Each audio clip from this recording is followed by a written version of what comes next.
This is second video on monetary policy. In first video we saw understanding monetary policy and the role of money, function of money, types of money, Indian currency symbol, money supply, money multiplier, history of monetary policy. This all we saw in first video. Contractionary versus expansionary monetary policy. Contractionary monetary policy क्या है? Inflation को curve करने के लिए contractionary monetary policy लाया जाता है। Inflation को कर्व करना क्यों जरूरी है? इन्फ्लेशन को कंट्रोल करना क्यों जरूरी है? इसलिए जरूरी है कि एक हद तक इन्फ्लेशन सही है। जैसे 5% इन्फ्लेशन हर साल अगर बढ़ती रहे तो इकोनॉमी के लिए सही है, इकोनॉमिक ग्रोथ के लिए सही है। लेकिन इन्फ्लेशन अगर बहुत हाई हो जाए तो पैसा जो मनी है अपना वैल्यू खो देती है। एग्जांपल के तौर पे वेनेजुएला में 2010 के टाइम में जो इन्फ्लेशन थी 1.7 मिलियन % चली गई थी। जिम्बाब्वे में 89.7 सेक्सटिलियन % चली गई थी इन्फ्लेशन। सो आप देख सकते हैं कि इन्फ्लेशन अगर बहुत हाई होगी तो पैसा अपना वैल्यू खत्म कर देगा। लोगों पे पैसा का विश्वास जो होता है, लोगों पे पैसा का जो विश्वास होता है, यकीन होता है, वो खत्म हो जाएगा। एक रोटी की कीमत जो आज के डेट में हम 5 रुपये 10 रुपये में लेते हैं, अगर इन्फ्लेशन इतना हाई हो जैसे कि वेनेजुएला में था 1.7 मिलियन % था, तो एक रोटी की कीमत 3 लाख 10 लाख से कम नहीं होगी। तो इस कंडीशन में मनी अपना वैल्यू खत्म कर देता है। इसलिए इन्फ्लेशन को मॉडरेट रखना जरूरी है और उसके लिए जो आरबीआई है या कोई भी सेंट्रल बैंक है, इन्फ्लेशन को कर्व करने के लिए स्टेप लेती रहती है, जैसे कि वो इंटरेस्ट रेट को बढ़ा देती है। कॉन्ट्रैक्शनरी मॉनेटरी पॉलिसी को और हम डिटेल में समझेंगे कुछ एग्जांपल के साथ। Expansionary monetary policy contractionary monetary policy का ही अपोजिट होता है। इसमें इकोनॉमी को एक्सपैंड करना होता है, इकोनॉमी को बढ़ाना होता है, इकोनॉमी को ग्रो कराना होता है। जब इकोनॉमी स्लो हो जाती है, जब इन्फ्लेशन एकदम डाउन हो जाता है, तो उसको एक्सपैंड करने के लिए इंटरेस्ट रेट को लो किया जाता है ताकि इकोनॉमी में लिक्विडिटी आए। लिक्विडिटी क्या होता है? लिक्विडिटी का मतलब वो होता है जब आप किसी चीज को इजीली खरीद सके, बेच सके, उसे लिक्विडिटी कहते हैं। जैसे कैश एक लिक्विड है। लिक्विड का सबसे एग्जांपल, लिक्विडिटी का सबसे बड़ा एग्जांपल कैश है। कैश से आप कभी भी कुछ भी खरीद सकते हो। तो लिक्विडिटी लाने के लिए लोगों के पास पैसे हों, एक्सपेंशनरी मॉनेटरी पॉलिसी लाया जाता है। आइए कॉन्ट्रैक्शनरी और एक्सपेंशनरी मॉनेटरी पॉलिसी हम समझते हैं इस डायग्राम के थ्रू, ताकि और इजी हो जाए कंसेप्ट। अगर इन्फ्लेशन को कंट्रोल करना हुआ तो आरबीआई क्या करती है? कॉन्ट्रैक्शनरी मॉनेटरी पॉलिसी अडॉप्ट करती है। यानी कॉन्ट्रैक्शनरी मॉनेटरी पॉलिसी में आरबीआई इन्फ्लेशन को कंट्रोल करती है। यहाँ पे आप देख सकते हैं कि एक सेंट्रल बैंक है, आरबीआई है, नीचे में बैंक्स हैं, एसबीआई, आईसीआईसीआई, पीएनबी और पब्लिक। तो इस तरीके साइकिल काम करती है कि आरबीआई लोन देती है बैंक्स को, बैंक लोन देती है पब्लिक को। आरबीआई डायरेक्ट पब्लिक को लोन कभी नहीं देती। तो आरबीआई को अगर इन्फ्लेशन को कंट्रोल करना होता तो आरबीआई कुछ नहीं करती, सिर्फ इंटरेस्ट रेट को बढ़ा देती है। इंटरेस्ट रेट ज्यादा होगा यानी कि बैंक को ज्यादा इंटरेस्ट पे लोन मिलेगा, तो बैंक जब पब्लिक को लोन देगी तो पब्लिक जाएगा कि भाई साहब लोन दीजिए, तो बैंक बोलेगा कि आपको ज्यादा इंटरेस्ट पे मिलेगा क्योंकि हमको पीछे से ज्यादा इंटरेस्ट पे मिल रहा है आरबीआई से। तो जब ज्यादा इंटरेस्ट पे लोन पब्लिक को मिलेगा तो पब्लिक कम से कम लोन लेगी। लोग नया बिजनेस स्टार्ट नहीं करेंगे क्योंकि इंटरेस्ट रेट काफी हाई होता है। इससे क्या होगा? लिक्विडिटी कम हो जाएगा, लोगों के पास कम पैसे होंगे। हमें पता है कि जब हमारे पास पैसे ज्यादा होता है तो हमारी ख्वाहिशात बढ़ जाते हैं। अगर हमें 2 कपड़े लेने, हम 4 कपड़े लेते हैं, ज्यादा पैसा होता है। लेकिन पैसे कम हो तो हम चीजें कंट्रोल करते हैं। जब हम ज्यादा खरीदारी करते हैं तो महंगाई बढ़ता है। तो हमारे पास पैसे रहेंगे तभी तो खरीदारी कर पाएंगे। आरबीआई इसी को कंट्रोल करती है। आरबीआई पब्लिक के हाथ में ज्यादा पैसे आने नहीं देती है, वो इंटरेस्ट रेट को बढ़ा देती है। इंटरेस्ट रेट बढ़ाती है तो पब्लिक, तो बैंक से लोग लोन ले नहीं पाते, लोन नहीं ले पाते तो पैसे कम होते हैं हाथ में, तो इससे इन्फ्लेशन कंट्रोल होती है। तो यह है एग्जांपल कॉन्ट्रैक्शनरी मॉनेटरी पॉलिसी का। अब देखते हैं एक्सपेंशनरी मॉनेटरी पॉलिसी कैसे लाया जाता है। इसका जस्ट अपोजिट है। कोविड के टाइम में हमने देखा था कि जो इकोनॉमी थी वो कॉन्ट्रैक्ट कर गई थी, लोगों के पास पैसे कम थे और उसके वजह से बिजनेसेस ज्यादा ग्रो नहीं कर पा रहे थे। तो इसके लिए आरबीआई ने क्या किया कि इंटरेस्ट रेट को लो कर दिया, यानी बैंक को कम इंटरेस्ट रेट पे लोन मिलने लगे। अब बैंक को कम इंटरेस्ट रेट पे लोन मिल रहा है तो बैंक भी पब्लिक को कम इंटरेस्ट पे लोन देगी। अब कम इंटरेस्ट पे लोन मिलेगा तो हर कोई लोन लेना चाहेगा, बिजनेस करने के लिए लोन लेना चाहेगा। कोई और नया काम करने के लिए लोन लेना चाहेगा, तो उससे क्या होता है कि जब इंटरेस्ट रेट कम होती है तो लोग ज़्यादा से ज़्यादा लोन लेते हैं, और जब लोन लेते हैं तो बिजनेस ग्रो करती है, इकोनॉमी ग्रो करती है, लिक्विडिटी आती है मार्केट में और इकोनॉमी बूस्ट होती है। तो यह है कंसेप्ट कॉन्ट्रैक्शनरी और एक्सपेंशनरी मॉनेटरी पॉलिसी का। कॉन्ट्रैक्शनरी और एक्सपेंशनरी मॉनेटरी पॉलिसी को हम कुछ और एग्जांपल से समझेंगे।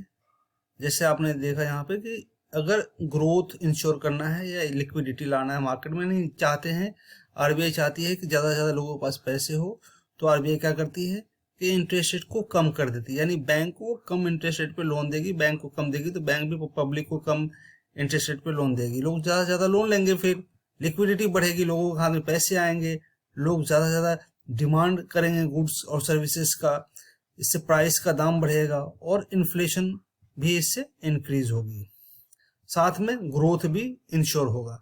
लेकिन जब इन्फ्लेशन को कंट्रोल करना होता है तो आरबीआई क्या करती है, इंटरेस्ट रेट को सिंपली बढ़ा देती है, इंटरेस्ट को बढ़ा देती है।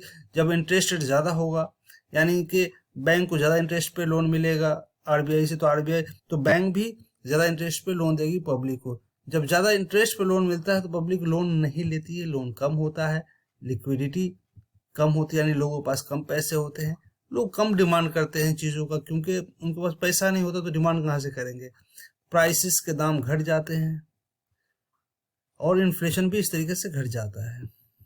तो ये हमने देखा कि किस तरीके से हम लिक्विडिटी को इंक्रीज करते हैं ग्रोथ को बढ़ाने के लिए, और किस तरीके से हम इन्फ्लेशन को कंट्रोल करते हैं, और जब हम इंटरेस्ट रेट को बढ़ाते घटाते हैं तो किस तरीके से इम्पैक्ट पड़ता है। Now let's see instrument of monetary policy, that is tools of monetary policy. It can be divided into two parts. First is quantitative monetary policy and second is qualitative monetary policy. Under qualitative monetary policy we see CRR, SLR, open market operation, repo rate, reverse repo rate, bank rate, then MSF, LAF. Under qualitative monetary policy we see margin, consumer credit control, down payment, rationing, moral suasion and direct action. Now let's see quantitative monetary policy tools. Quantitative monetary policy tools में हम देखते हैं numbers को, देखते हैं कि numbers increase हुए, decrease हुए, 5%, 2%, 3% इंक्रीज किए, इंटरेस्ट को डिक्रीज किए। तो इस तरीके से हम क्वांटिटेटिव मॉनेटरी पॉलिसी को देखते हैं। इसमें सबसे पहले हम देखेंगे टर्म रिपोज, यानी reverse repo rate and repo rate. So repo rate क्या होता है? रिपो रेट का मतलब ये होता है कि जब बैंक को लोन लेना होता है तो बैंक जाती है आरबीआई के पास और बैंक कुछ सिक्योरिटी डिपॉजिट करती है, क्योंकि बिना सिक्योरिटी के तो लोन मिलना मुश्किल होता है, सिक्योरिटी कुछ होता है, उसके अगेंस्ट में बैंक लोन लेती है और उसके लिए आरबीआई इंटरेस्ट चार्ज करती है। जब आरबीआई को इन्फ्लेशन कंट्रोल करना होता है तो आरबीआई सिंपली क्या करती है, इंटरेस्ट रेट को बढ़ा देती है, यानी बैंक को ज्यादा इंटरेस्ट पे पैसे मिलती है आरबीआई से रेपो रेट के थ्रू। यहाँ पे जो इंटरेस्ट को बढ़ाती घटाती है, रेपो रेट को बढ़ाती घटाती है, वो बेसिस पॉइंट में होता है। बेसिस पॉइंट क्या होता है? 1% के 100 पार्ट्स होते हैं, वो 100 बेसिस पॉइंट होता है, यानी 1% is equal to 100 basis point. जब आरबीआई को रेपो रेट को बढ़ाना होता है तो आरबीआई कहती है कि हमने 50 बेसिस पॉइंट पे रेपो रेट को बढ़ा दिया, यानी कि 0.5% इंक्रीज कर दिया। तो जब भी इन्फ्लेशन कंट्रोल करना होता है तो रेपो रेट को इंक्रीज कर दिया जाता है। रिवर्स रेपो रेट क्या होता है? रिवर्स रेपो रेट उसका अपोजिट होता है, यानी रिवर्स रेपो रेट में आरबीआई लोन लेती है बैंक से, यानी बैंक लोन देती है आरबीआई को, इसलिए देती है कि आरबीआई के पास सिक्योर्ड रहता है, वहां से पैसे डूबने के कोई चांस नहीं होते हैं, तो इसीलिए बैंक सिक्योर फील करते हैं। जब भी आरबीआई को लिक्विडिटी कम करना होता है मार्केट से, यानी पैसे कम करने होते हैं बैंकों से, तो आरबीआई क्या करती है कि अपने जो इंटरेस्ट रेट है उसको इंक्रीज कर देती है, यानी कि वो ज्यादा इंटरेस्ट रेट पैसे मांगती है बैंक से कि हम ज्यादा इंटरेस्ट रेट दे रहे हैं, आप हमें पैसे दीजिए। तो बैंक खुशी खुशी देती है आरबीआई को कि आप ले लो पैसे रखो। तो इस तरीके से इन्फ्लेशन कंट्रोल होता है। तो यहाँ पे हमने देखा रिवर्स रेपो रेट में कि आरबीआई लोन लेती है बैंक से, और रेपो रेट में क्या देखा था कि बैंक लोन लेती है आरबीआई से। सो ये है रेपो रेट और रिवर्स रेपो रेट का concept. Bank rate, Bank rate is the interest rate at which the central bank lends money to the commercial banks. It is key tools to control monetary policy, influencing the overall interest rate and economic condition. So हम देखते हैं कि bank rate repo rate की तरह काम करता है कि जब बैंक्स को लोन लेने की जरूरत पड़ती है तो बैंक्स आरबीआई के पास जाते हैं और लोन लेते हैं बैंक रेट के थ्रू। डिफरेंस क्या है बैंक रेट और रेपो रेट में? चूंकि काम एक ही करता है तो डिफरेंस कुछ ना कुछ तो होना चाहिए। तो डिफरेंस ये है कि बैंक रेट शॉर्ट टर्म के लिए नहीं होता, रेपो रेट शॉर्ट टर्म के लिए होता है, बैंक रेट लॉन्ग टर्म के लिए होता है, रेपो रेट ओवरनाइट या कुछ दिनों के लिए होता है। बैंक रेट में कोलैटरल नहीं होता, लेकिन रेपो रेट में कोलैटरल जमा करना होता है, कोलैटरल सिक्योरिटी रखना होता है। जब बैंक रेट चेंज होता है तो ये दिखाता है आरबीआई का ब्रॉडर इकोनॉमिक पॉलिसी, लेकिन जब रेपो रेट चेंज होता है तो लिक्विडिटी मैनेजमेंट दिखाता है आरबीआई का कि किस तरीके शॉर्ट टर्म लिक्विडिटी को मैनेज कर रहा है वो। Standing deposit facility, it is also called SDF. ये रेपो रेट की तरह ही होता है जिसमें बैंक लोन लेती है जाके आरबीआई से, लेकिन डिफरेंस ये होता है कि इसमें जो इंटरेस्ट रेट होती है एसडीएफ में वो कम होता है रेपो रेट के मुकाबले में। इसका पर्पज़ ये होता है कि जो एक्सेस लिक्विडिटी होती है बैंक के पास उसको एब्जॉर्ब करना, यानी ज़्यादा अगर पैसे बैंक के पास है तो वो ज़्यादा लोन देगा पब्लिक को, फिर महंगाई बढ़ेगा, इसलिए लोन देने की शक्ति यानी पावर को ही खींच लिया जाता है, उसकी पैसे को रख लिया जाता है, इंटरेस्ट दिया जाता है, यानी आरबीआई अपने पास पैसे को रख लेती है और उस पर इंटरेस्ट देती है। ये होता है ओवरनाइट बेसिस के लिए होता है SDF. Liquidity adjustment facility, it is also called LAF.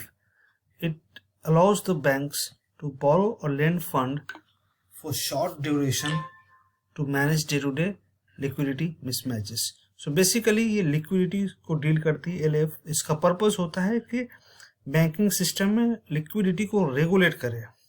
इसके लिए दो टूल्स यूज होते हैं, रेपो रेट और reverse repo rate. Short term के लिए लिक्विडिटी को एडजस्ट किया जाता है, मैनेज किया जाता है।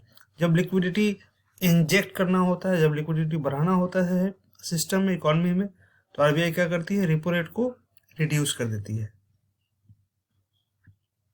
जब लिक्विडिटी को कम करना होता है तो रेपो रेट को बढ़ा देती है। सो हम देखते हैं कि एलएफ का जो काम है वो इन्फ्लेशन को कंट्रोल करता है, इकोनॉमिक स्टेबिलिटी लाता है और कॉस्ट और शॉर्ट टर्म जो फंड होते हैं उसको अवेलेबल कराता है बैंक को।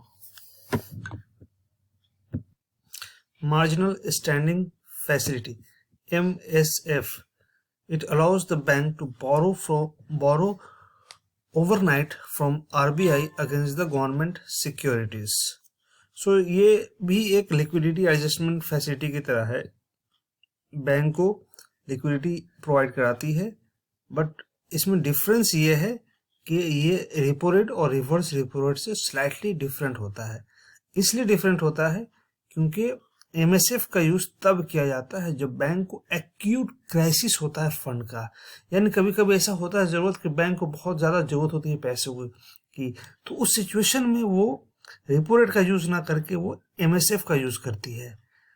इसीलिए इसको कहा जाता है पेनल रेट। पेनल रेट इसलिए कहा जाता है कि रेपो रेट से 1% अक्सर ये ज्यादा होती है इंटरेस्ट रेट, यानी अगर बैंक लोन ले रही है आरबीआई से तो उसको 1% इंटरेस्ट ज्यादा देना पड़ता है। इसलिए रखा गया है ताकि वो कभी भी फंड का यूज ना करे, मतलब फंड को ज्यादा यूज ना करे, फंड ज्यादा ना ले, क्योंकि ज्यादा पैसे लेगी कभी भी ले लेगी तो वो क्या होगा कि लिक्विडिटी इंक्रीज होगा, लिक्विडिटी इंक्रीज होगा तो इन्फ्लेशन बढ़ेगा, महंगाई बढ़ेगा। इसलिए उसको कंट्रोल करने के लिए 1% इंटरेस्ट रेट ज्यादा रखा गया रेपो रेट से, इसलिए इसको पेनल रेट कहा जाता है।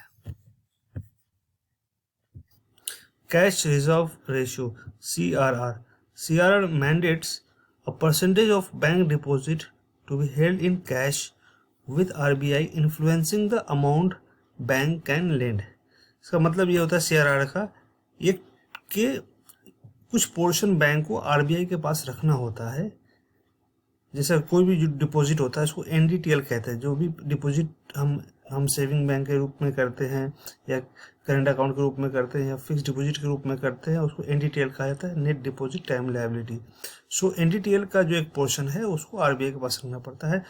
जनरली ये 4% होता है, यानी कि 100 रुपीज़ अगर जमा हो रहा है बैंक में तो 4 रुपीज़ आरबीआई को आरबीआई के पास रखने होते हैं बैंक को, और उस पर कोई इंटरेस्ट नहीं मिलती है बैंक को। इसका पर्पज़ ये होता है कि लिक्विडिटी को मैनेज करने के लिए आरबीआई इसका यूज़ करती है। जब आरबीआई को लिक्विडिटी को कम करना होता है तो क्या करती है, सीआरआर को बढ़ा देती है। यानी आरबीआई कहती है कि 4% आपको हमारे पास नहीं रखना है, आप 10% रख दो, एग्जाम्पल के तौर पे। यानी पहले आप 4 रुपये हमारे पास रखते थे, अब 90 रुपया हमारे पास अभी 10 रुपया रखो, आप 90 रुपये दे सकते हो पब्लिक को लोन के लिए। सो सीआरआर बढ़ाने का मतलब है कि उतना पैसा ब्लॉक कर देती है आरबीआई और कम पैसे वो लेन कर पाती है, तो उसको कहते हैं कॉन्ट्रैक्शनरी मॉनेटरी पॉलिसी। जब आरबीआई एक्सपेंशनरी मॉनेटरी पॉलिसी में जाती है तो आरबीआई क्या कहती है कि आप जो सीआरआर है उसकी रेट को कम कर देती है, और कम करने की वजह से क्या होता है कि लिक्विडिटी इंक्रीज हो जाता है, यानी बैंक ज़्यादा से ज़्यादा लोन दे पाती है। 4% रखना आरबीआई के पास, 4% की जगह वो 2% रखती है आरबीआई के पास, टोटल 98% वो लोन के तौर पे देती है। तो इसे एक्सपेंशनरी मॉनेटरी पॉलिसी कहते हैं। सो कॉन्ट्रैक्शनरी और एक्सपेंशनरी मॉनेटरी पॉलिसी के लिए और लिक्विडिटी को मैनेज करने के लिए सीआरआर का यूज़ किया जाता है। Statutory liquidity ratio SLR CRR की तरह ही होता है, लेकिन थोड़ा डिफरेंस होता है। डिफरेंस ये होता है कि सीआरआर में कुछ जो डिपॉजिट के पैसे थे जो पब्लिक बैंक को डिपॉजिट करती है, उस डिपॉजिट को बैंक को आरबीआई के पास रखने होते थे, लेकिन एसएलआर में आरबीआई को नहीं रखना होता, वो खुद अपने पास रखने होते हैं लिक्विड फॉर्म में। लिक्विड फॉर्म क्या है, कैश है, गोल्ड है, या कोई भी गवर्नमेंट अप्रूव जो सिक्योरिटीज है उसमें बैंक रख सकती है। इसका 2 पर्पस होता है। पहला पर्पस होता है लिक्विडिटी को इंश्योर करना, दूसरा होता है सॉल्वेंसी ऑफ बैंक को कंट्रोल करना और रेगुलेट करना। मतलब ये हुआ कि लिक्विडिटी का मतलब ये हुआ कि बैंक जब आरबीआई जब चाहती है कि लिक्विडिटी कम रहे इकोनॉमी में, यानी लोगों के पास पैसे कम रहे, महंगाई को कंट्रोल किया जाए, तो एसएलआर के अमाउंट को बढ़ा देती है। यानी कि 18% मान लीजिए 25% हो गया। जनरली ऐसा नहीं होता, एग्जाम्पल तो पहले तो 25% हो गया। यानी कि जब हमने पैसा जाकर जमा किया तो आरबीआई कहती है कि आप 25 रुपये अपने पास रखिए, 75 रुपीज़ आप लोन के तौर पर दे सकते हैं।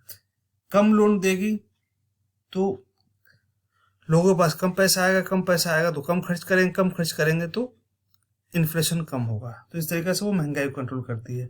उसी तरीके से जैसे कोविड की सिचुएशन था, उसमें लिक्विडिटी की जरूरत थी, तो एसएलआर अमाउंट को वो कम कर देती है, यानी 18% मान लिया जाए 15% कर दिया कि बैंक 85% लोन के तौर पे दे सकती है, 15 अपने पास रखेगी। तो इस तरीके से वो लिक्विडिटी को मैनेज कर देती है। सॉल्वेंसी को कैसे दिखाता है, सॉल्वेंसी को इस तरीके से दिखाता है कि बैंक के पास कभी ऐसा सिचुएशन आता है कि उसको बहुत अर्जेंट फंड की जरूरत पड़ती है, तो कुछ पैसे उसके पास रहेंगे तभी तो वो दे पाएगी पब्लिक को जब जरूरत पड़े तो, या यूज कर पाएगी। तो एसएलआर को इसलिए मैनेज किया जाता है। इसलिए एसएलआर को सेफ्टी नेट फॉर बैंक भी कहा जाता है, क्योंकि कुछ लिक्विड फंड जो होते हैं, लिक्विड अमाउंट जो बैंक के पास होते हैं, वो यूज कर पाती है इमरजेंसी कंडीशन में। तो यह है कंसेप्ट एसएलआर का। Open market operation, OMO. Open market operation क्या होता है, इसमें सीआरआर, एसएलआर या repo rate, reverse repo rate, बाकी जो मॉनेटरी पॉलिसी टूल्स है उससे डिफरेंट होता है। इसमें आरबीआई गवर्नमेंट सिक्योरिटी को खरीदती या बेचती है लिक्विडिटी और मनी सप्लाई को कंट्रोल करने के लिए। इसमें करती कैसे है, आरबीआई को जब लगता है कि महंगाई ज़्यादा बढ़ गया है तो गवर्नमेंट सिक्योरिटीज को वो क्या करती है कि वो बेच देती है और पब्लिक से पैसे ले लेती है। जब आरबीआई को लगता है कि महंगाई को थोड़ा सा कंट्रोल हो गया है, अभी जो लोगों के पास पैसे आए, ग्रोथ आए, तो आरबीआई क्या करती है कि जो गवर्नमेंट सिक्योरिटी है उसको खरीद लेती है और पैसे पब्लिक को दे देती है। तो इस तरीके से वो लिक्विडिटी को ला पाती है। जो पर्पस होता है ओपन मार्केट ऑपरेशन में वो होता है कि लिक्विडिटी को बैंकिंग सिस्टम में कंट्रोल करना, शॉर्ट टर्म जो इंटरेस्ट रेट है उसको इन्फ्लुएंस करना, और ब्रॉडर जो मॉनेटरी पॉलिसी जो टूल्स है उसको अचीव करना इन्फ्लेशन को कंट्रोल करना। यहाँ पे गवर्नमेंट सिक्योरिटीज की बात की गई, आरबीआई खरीदता बेचता है। गवर्नमेंट सिक्योरिटीज क्या होता है, जैसे बॉन्ड होता है, ट्रेजरी बिल होता है, इसके थ्रू आरबीआई खरीदती या बेचती है सिक्योरिटीज को, और उसके थ्रू वो महंगाई को कंट्रोल करती है, लिक्विडिटी को कंट्रोल करती है, मनी सप्लाई को कंट्रोल करती है। जब लोगों के पास पैसे होते हैं उनसे पैसे लेने के लिए वो बॉन्ड को क्या करती है कि बेच देती है और पैसे उनसे ले लेती है। जब महंगाई को कंट्रोल हो जाता है, जब ग्रोथ चाहिए होता है, तो आरबीआई क्या करती है कि जो सिक्योरिटीज है उसको खरीद लेती है। यानी सिक्योरिटी खरीदेगी तो पैसे वो दे देती है पब्लिक को, और इससे क्या होता है, पब्लिक के पास लिक्विडिटी आती है। लिक्विडिटी आती है तो ग्रोथ एंड डेवलपमेंट होती है, लोग बिजनेस स्टार्ट कर पाते हैं, नए नए प्रोजेक्ट को स्टार्ट कर पाते हैं। तो इस तरीके से ग्रोथ एंड डेवलपमेंट इंश्योर होता है। तो ओपन मार्केट ऑपरेशन का ये फंक्शन है। हमने अभी जो मॉनेटरी पॉलिसी टूल्स देखे उसमें बेसिकली वो 3 पार्ट्स में डिवाइड होते हैं। पहला है इंटरेस्ट रेट, दूसरा है रिजर्व रिक्वायरमेंट, तीसरा है ओपन मार्केट ऑपरेशन। यानी कि इंटरेस्ट रेट के through repo rate, reverse repo rate या एमएसएफ को ऑपरेट किया जाता है। इसमें इन्फ्लेशन, डिमांड, ग्रोथ ये सब कंट्रोल किए जाते हैं। लेकिन दूसरा है रिजर्व रिक्वायरमेंट, मतलब अगर इंटरेस्ट रेट बढ़ाने से घटाने से अगर फर्क नहीं पड़ा तो आरबीआई जाती है रिजर्व रिक्वायरमेंट पे, एसएलआर पे, सीआरआर पे। यानी कि आरबीआई कहती है कि काम तो नहीं बन पाया repo rate, reverse repo rate घटाने बढ़ाने से, अब मैं क्या करूंगा कि जो बैंक की जो कैपेसिटी है लोन देने की उसी को कम कर दूंगा। तो एसएलआर और सीआरआर को मिला के 25% के आसपास उनकी जो कैपेसिटी है उसको कम कर देती है। यानी 25% वो लोन जो देने की कैपेसिटी उसको ब्लॉक कर देती है आरबीआई। 75% ही वो लोन दे पाती है। इस तरीके से वो लिक्विडिटी को कंट्रोल करती है, इस तरीके से महंगाई को कंट्रोल करती है। लेकिन कई लोग ऐसे होते हैं जो कि बैंक पे ज़्यादा डिपेंड नहीं होते हैं, तो उनके भी पैसे से महंगाई बढ़ता है, लिक्विडिटी मार्केट में बढ़ता है। तो उनके पैसे किस तरीके से खींचे जाएं उसका तरीका आरबीआई ने निकाला ओपन मार्केट ऑपरेशन के तहत। यानी कि जैसे एलआईसी का पेपर आपने देखा होगा कि एलआईसी का पेपर एलआईसी का एजेंट लेके घूमता है कि 5 साल 10 साल या 15 साल के लिए आप एलआईसी करवाइए, हम आपको फिक्स इंटरेस्ट रेट देंगे। तो वो क्या है, वो ही गवर्नमेंट सिक्योरिटी है। अगर आपने एलआईसी ले ली, इसका मतलब वो कि एलआईसी को आपने पैसे दे दिए तो आपके पास से पैसे निकल गए, वो लिक्विडिटी निकल गया, आपकी कैपेसिटी कम हो गई कि आप महंगाई को बढ़ा सकें। प्रोडक्ट को ज़्यादा खरीदेंगे तो महंगाई बढ़ेगा, पैसा ही नहीं रहा तो प्रोडक्ट कहाँ से खरीदेंगे। तो एलआईसी ले लिया, यानी एलआईसी को पैसे दे दिए, तो उससे क्या हुआ कि आपने क्या किया कि उस पेपर को आपने खरीद लिया, पैसे दे दिए, तो पैसे रिजर्व आरबीआई एलआईसी पेपर के थ्रू आपके पैसे को रिजर्व कर लिया। तो इस तरीके से ओपन मार्केट ऑपरेशन में वो महंगाई को कंट्रोल कर पाती है और monetary policy, growth, development, inflation को इस तरीके से वो एडजस्ट कर पाती है। तो ये हमने देखा कि 3 तरीके से open market operation, reserve requirement, interest rate के थ्रू आरबीआई मॉनेटरी पॉलिसी के जो टूल्स उनको यूज करती है। Qualitative monetary policy tools. Quantitative में हमने देखा कि नंबर्स के साथ ऊपर नीचे की जाती है, सीआरआर, एसएलआर को ऊपर नीचे किया जाता है, परसेंटेज को। लेकिन यहाँ पे क्वालिटेटिव में डिफरेंट एस्पेक्ट को देखा जाता है, जैसे सिलेक्टिव क्रेडिट कंट्रोल को देखा जाता है कि आरबीआई कहती है कि आप कुछ सेक्टर्स पे स्पेसिफिक अवॉइड करिए, कुछ सेक्टर्स को ध्यान दीजिए। एग्रीकल्चर को बढ़ाना है तो एग्रीकल्चर फील्ड में ज़्यादा से ज़्यादा फार्मर्स को लोन दिए जाएं। लेकिन कुछ ऐसा फील्ड है जिसमें आरबीआई नहीं चाहती है कि उसमें ज़्यादा इंटरवेंशन हो बैंक का, जिससे महंगाई बढ़े। तो सिलेक्टिव क्रेडिट कंट्रोल होता है। मार्जिन रिक्वायरमेंट होता है। मार्जिन रिक्वायरमेंट में होता है जैसे अगर किसी को कार खरीदना है या किसी को बाइक लेना है तो सिंपली जाते हैं बैंक में, लोन लेते हैं और खरीद लेते हैं। लेकिन अगर इस तरीके से इजीली लोन मिल जाएगा, सब कोई खरीदेगा, तो एक रिक्वायरमेंट रख दिया जाता है मार्जिन का कि 5 लाख का कार है तो 1 लाख आप दो, 4 लाख बैंक देगी। तो मार्जिन रिक्वायरमेंट के थ्रू जो मॉनेटरी पॉलिसी है उसको कंट्रोल करती है। प्रायोरिटी सेक्टर लेंडिंग है, जैसा कि कुछ स्पेसिफाइड सेक्टर जैसे एमएसएमई हो गया, एग्रीकल्चर हो गया, उनको बढ़ावा देने के लिए आरबीआई चाहती है कि बैंक उनको ज़्यादा से ज़्यादा सपोर्ट करें। फिर उसके बाद मोरल सुइजन हो गया। मोरल सुइजन में जैसे कि एक बच्चे को कैसे समझाया जाता है कि बाबू ये मत करो, ये करो, उसी तरीके से बैंक को आरबीआई समझाती है एज ए गार्जियन कि कुछ चीज़ें आपको करनी है, कुछ चीज़ें नहीं करनी है, उसको परसुएड किया जाता है। क्रेडिट ऑथराइजेशन स्कीम है, इसके तहत आरबीआई कुछ टाइप के लोन्स को मना करती है देने के लिए, कुछ टाइप के लोन को कहती है कि आप दो।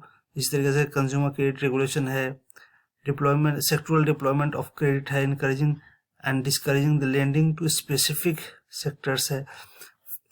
फिर सारे काम करने के बाद मोरल सुजन का यूज कर लिया, समझा लिया बैंक को, लेकिन बैंक अगर नहीं समझती है तो डायरेक्ट एक्शन लेती है आरबीआई। डायरेक्ट एक्शन में क्या होता है, पेनल्टी लगा देती है, फाइन लगा देती है, या बैंक को ऑपरेट करने से ही रोक देती है। तो इस तरीके से क्वालिटेटिव मॉनेटरी पॉलिसी वर्क करती है। Limitations of monetary policy. Monetary policy के क्या लिमिटेशंस हैं? पहला है लैग। लैग का मतलब ये होता है, लैग इफेक्ट का मतलब ये होता है कि जो भी डिसीजन लिया जाता है, मॉनेटरी डिसीजन लिया जाता है, मॉनेटरी पॉलिसी डिसीजन, और उसका जो इम्पैक्ट होता है उस डिसीजन का, उसमें बहुत टाइम लगता है, कई बार काफ़ी टाइम लग जाता है। फॉर एग्जांपल, अगर डिसीजन लिया गया है कि इन्फ्लेशन कम करना है तो इमीडिएटली इन्फ्लेशन कम नहीं होता। डिसीजन लिया गया है कि एम्प्लॉयमेंट को इंक्रीज करना है तो इमीडिएटली एम्प्लॉयमेंट इंक्रीज नहीं होती है। तो इसे कहते हैं lag effect. Credit market imperfection. इसका मतलब ये होता है कि जो मॉनेटरी पॉलिसी होता है वो इम्परफेक्शन से हिंडर्ड होता है। मतलब ये हुआ कि बैंक कई बार आरबीआई जो डिसीजन ले लेती है कि इंटरेस्ट रेट को कम करना बढ़ाना है, आरबीआई डिसीजन लेती है कि पब्लिक को लोन दिए जाए ज़्यादा से ज़्यादा, इसलिए इंटरेस्ट को लो करती है। लेकिन क्या बैंक सेम चीज़ अप्लाई कर पाती है पब्लिक पे? बैंक का इंटरेस्ट रेट लो करती है? कई बार बैंक नहीं करती है। कई बार बैंक रिलक्टेंस होती है कि आरबीआई की जो थॉट होता है वो बैंक की थॉट नहीं होती है। वो इसलिए नहीं होती है कि कई बार अनसर्टेनिटी होती है, कई बार जो बोरोवर्स होते हैं उनकी क्रेडिट वर्दीनेस यानी कि उनकी जो रेटिंग होती है कि वो पैसे वापस करेंगे नहीं करेंगे, वो जज करने के बाद डिसीजन लिया जाता है। तो इसलिए क्रेडिट मार्केट इम्परफेक्शन इस वजह से क्रिएट होता है। Global factors. मॉनेटरी पॉलिसी कई बार ग्लोबल फैक्टर से भी अफेक्टेड होती है, जैसे कि ऑयल प्राइसेस हो गई, ऑयल प्राइस कई बार इंक्रीज होना डिक्रीज होना, इंटरनेशनल ट्रेड डायनामिक्स, ये सब रीजंस है जो कि मॉनेटरी पॉलिसी को अफेक्ट करता है। क्योंकि मॉनेटरी पॉलिसी का एक लिमिटेशन होता है कि वो महंगाई कम करना चाहती है या ग्रोथ लाना चाहती है, लेकिन एक्सटर्नल फैक्टर तेल का दाम ही ज़्यादा बढ़ गया तो इसमें ज़्यादा वो काम नहीं कर पाता monetary policy. Transmission mechanism issue.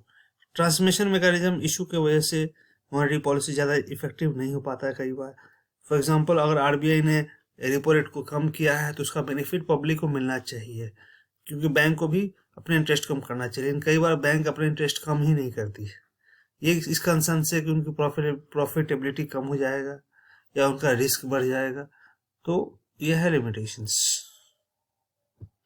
Asset price bubbles.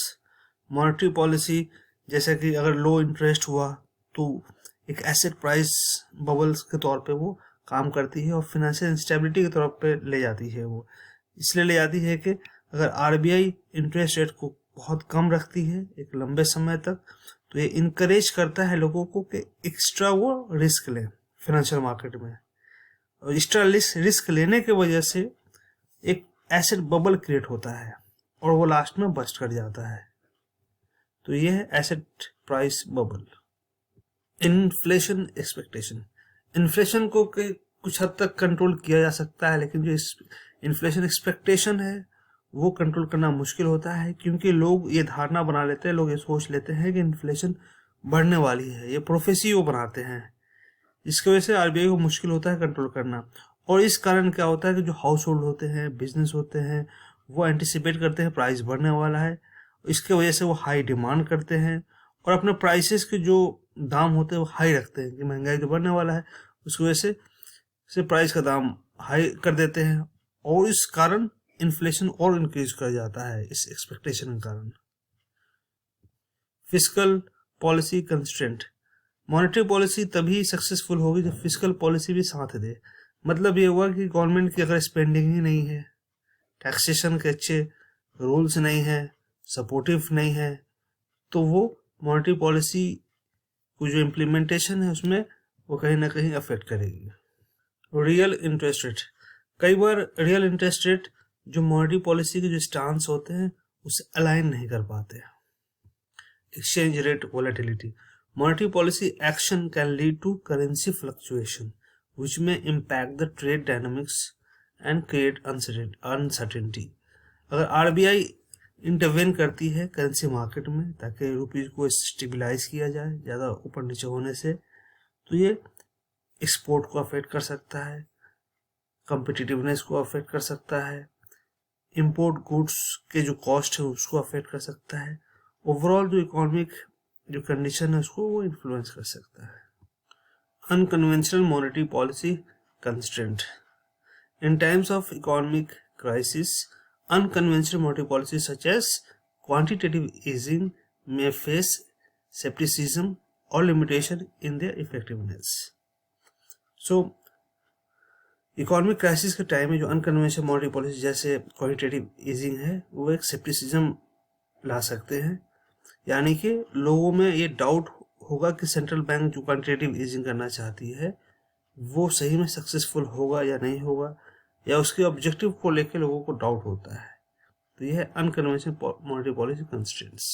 अब देखते हैं डिफरेंस फिस्कल पॉलिसी और मॉनेटरी पॉलिसी के बीच में। चेंज फिस्कल पॉलिसी में change in government spending and tax rate, इसमें गवर्नमेंट स्पेंडिंग की बात की जाती है फिस्कल पॉलिसी में। मॉनेटरी पॉलिसी जो डील करती है वो चेंज इन इंटरेस्ट रेट और मनी सप्लाई इंटरेस्ट रेट उसको वो डील करती है।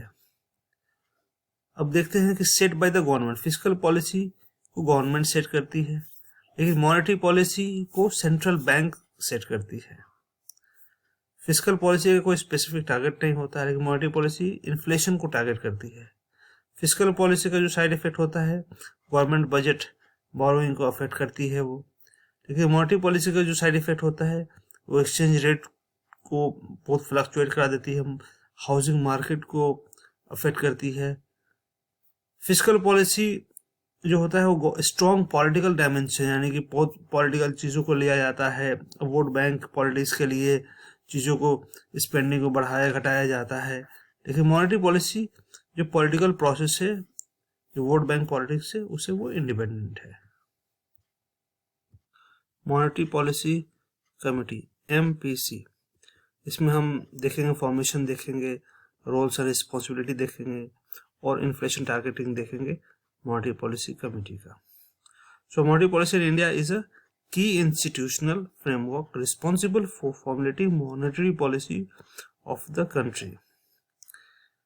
MPC was introduced as a part of monetary policy reform to ensure more transparent and accountable decision-making process। Formation, कैसे फॉर्मेशन हुआ था? ये हुआ था उर्जित पटेल कमेटी के रिकमेंडेशन के बाद हुआ था, 2014 में हुआ था, 2014। ऑफिशियली ये फॉर्म हुआ था 2016 में। इसके कंपोजिशन क्या है? कंपोजिशन है इसमें 6 मेंबर्स होते हैं MPC में, मॉनेटरी पॉलिसी कमेटी में। 3 मेंबर्स RBI से होते हैं, 3 एक्सटर्नल मेंबर होते हैं। इनका रोल एंड रिस्पॉन्सिबिलिटी क्या होता है MPC का? प्राइमरी रोल होता है कि बेंचमार्क इंटरेस्ट रेट को सेट करना, जिसे रेपो रेट कहते हैं।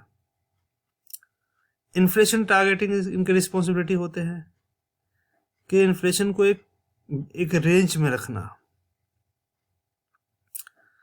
डिसीजन मेकिंग प्रोसेस इनका होता है, ये डिसीजन लेते हैं, इनका वोट मैकेनिज्म होता है, जहां मेजॉरिटी ऑफ वोट जाती है वो डिसीजन लिए जाते हैं। मॉनेटरी पॉलिसी ट्रांसमिशन, इसमें हम देखेंगे कि असल में मॉनेटरी जो पॉलिसी है वो किस तरीके से ट्रांसमिट होता है इकोनॉमी में। जो भी डिसीजन सेंट्रल बैंक लेती है, जैसे RBI लेती है, ब्रॉडर इकोनॉमी को वो अफेक्ट करती है।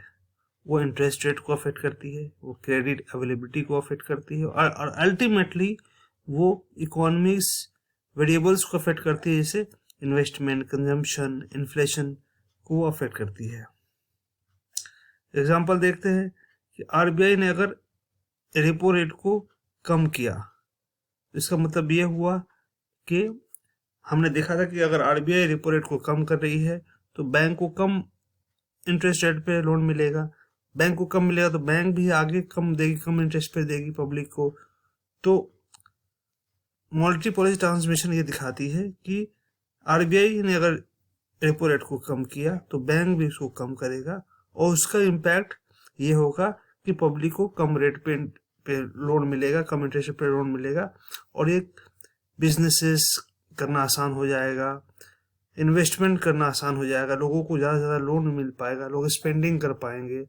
तो ये दिखाता है मॉनेटरी पॉलिसी ट्रांसमिशन किस तरीके से काम करता है। Challenges in monetary policy transmission. Monetary policy transmission के बहुत सारे चैलेंजेस हैं, लेकिन बेसिकली हम यहाँ पे 3 चैलेंज को देखेंगे। वो क्या है? पहला है ट्रांसमिशन लैग। ट्रांसमिशन लैग का मतलब होता है कि कोई भी डिसीजन जो आरबीआई लेती है वो तुरंत इम्प्लीमेंट नहीं होती है।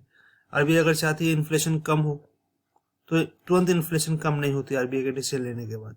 आरबीआई चाहती है कि एम्प्लॉयमेंट इंक्रीज हो, तुरंत एम्प्लॉयमेंट इंक्रीज नहीं होती है, तो टाइम लगता है, उसी को कहते हैं ट्रांसमिशन लैग। दूसरा है credit market imperfection. Credit market generally imperfect नहीं होती है, लेकिन कभी कभी होती भी है।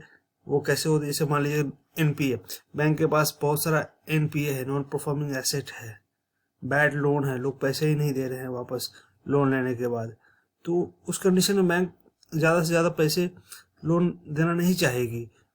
तो जो ट्रांसमिशन है, आरबीआई चाहती है कि लोगों के पास पैसे आए, लोग लोन ले, बिजनेस करें, इन्वेस्टमेंट करें, एम्प्लॉयमेंट इंक्रीज हो। क्रेडिट मार्केट इम्परफेक्शन की वजह से वो नहीं आ पाता। स्ट्रक्चरल इशूज में जैसे कंपटीशन नहीं हो बैंक में आपस में, तो वो हिंडर करता है एफिशिएंट ट्रांसमिशन में। तो ये हमने देखे 3 factors and challenges of monetary policy transmission. Thanks for watching our video on monetary policy. If you have any doubt or any query or suggestion, you are free to ask in comment section. हम complete economic revision का class लेंगे prelims से पहले। अभी तक economy के basics, national income और monetary policy हमने कंप्लीट किया है, और आगे भी हम क्लास जल्दी ही लेंगे बैंकिंग के ऊपर में। बहुत इजी लैंग्वेज में एक एक कंसेप्ट को हम एक्सप्लेन करते हैं यहाँ पे, जो कि प्रीलिम्स के लिए बहुत इम्पॉर्टेंट है। उन्हें आप ज़रूर देखें, और हमारा वीडियो अच्छा लगे तो उसे लाइक, शेयर और सब्सक्राइब भी करें। Thank you.